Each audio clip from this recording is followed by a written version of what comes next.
Are you one of those attorneys or paralegals who just throw in a bond with every application like, well, if they need it, it's there. And if they don't need it, well, what's a little extra wasted paper, stamp duty, applicant's time, wasted witness time, wasted your own time? No.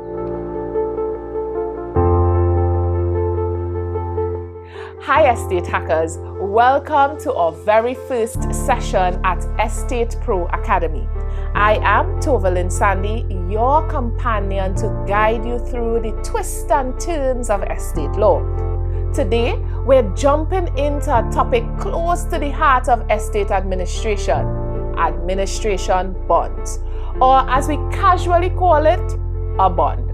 In this video, we'll break down what is a bond, its purpose, when and by who it is required, and the process for drafting and filing. Trust me, in estate or probate, it is not a place for guesswork. So let's jump right in. First things first, let's talk about what a bond is in basic non-legal terms. Think of it as a connection, a link, or a tie between folks or entities, signifying responsibility, accountability, and security. Now, slap on a legal hat, and a bond becomes a formal written agreement or contract promising to pay money or follow specific terms and conditions. In estate administration, understanding this is key. A bond is a promise to pay money or follow specific terms and conditions of the bond agreement. Now let's get into the nitty-gritty of it.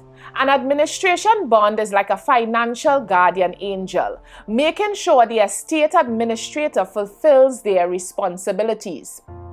It is crucial because it acts as a safety net, assuring beneficiaries that the estate will be handled responsibly and ethically. It's like a shield against potential mismanagement or negligence, protecting everyone involved in the process. Now, you might be wondering, but why isn't it required in all cases? And when is it required? Section 81(1) of the Wills and Probate Act provides the rules here. It provides that every person granted administration must provide an administration bond. Simple, right? It is for administrators, not executors. Remember, an administrator is someone appointed by the court to manage the deceased estate where there is no will, whereas an executor is nominated within the will of the deceased person. So the rule of thumb is, once it's letters of administration, any and all types, including letters of administration with will annexed, a bond is needed. But we all know in law there are always exceptions to the general rule. This is where section 81(2) comes in.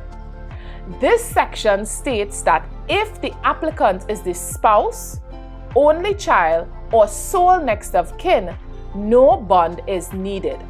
Why? Well, it recognizes the unique roles and relationships these individuals hold in the probate process. The way I rationalize it is, in cases of TESTACY, where the testator nominated the executor full rights to manage his estate, it creates a special relationship of trust and confidence. Consequently, no bond is required in this instance. However, in cases of intestacy or testacy where someone other than the named executor is applying, the law steps in and say, well, hey, you were the person the deceased would have trusted. So to safeguard against that, you need to file a bond. So for cases of intestacy, the law looks at the deceased spouse and presumes a relationship of trust and confidence, eliminating the need for a bond. And for individuals like an only child where there is no spouse or sole next of kin, the law deems them not accountable to anyone else, since they are the sole beneficiary of the entire estate. However, in all scenarios where there are other beneficiaries, the administrator is mandated to provide a bond. So let's do a quick recap on when a bond is required. Is it testacy or intestacy? If testacy, ask yourself, is the applicant one of the named executors? And is it the original will? If yes to both, no bond is required. In all other testacy cases where it is letters of administration with will annexed, a bond is required. Now, let's look at intestacy. The default position to adopt is a bond is required.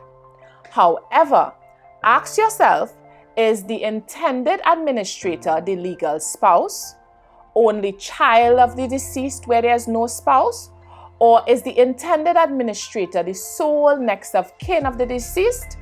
If yes, no bond is required. In all other intestacy cases where there are multiple children, both parents, multiple siblings, and so on, a bond is required. Now, let's look at drafting and filing your bond. When you are drafting your bond, please, people, please ensure you use the annotated forms from the judiciary. Quick story. During law school, they repeat some assignments and you're required to draft documents. A friend of ours drafted and submitted a paper with the name from the past assignment, Ben. To this day, we still call her Ben. And we see this so many times in practice. You draft your bond in the estate of John Doe deceased. And somewhere in the bond, you forget to change the name from the precedent you're using for Ben Smith. So the registrar is reviewing your bond like, who is Ben Smith? Don't use precedents. Use the annotated form from the judiciary's website. I dropped the link in the description of this video, or use a blank template. I have inserted a free version of an editable template created just for you by EstatePro Solutions Company Limited. They are the sponsors of this video. So, follow the annotated forms to the letter and ensure that before you sign and stamp your bond, you review it against the main estate application to ensure the information corresponds. Now, let's talk filing. Once your bond is signed by the applicant, a witness, the filing attorney, and it has the necessary stamp duty, scan the entire bond in colored copy and send it via email to probate.online@ttlawcourts.org for approval by the registrar. Do not attach your unapproved bond to your estate application. This is to be sent via email for approval first, and then you will e-file the approved copy. Either you will be queried, which we're trying to avoid, or you will receive your approved bond, which is signed and stamped by the registrar or an assistant registrar. After you receive your bond, ensure you upload the correct version to the probate e-filing platform. Do not forget this step. Even though it was approved, you still have to go and file it on the e-filing platform.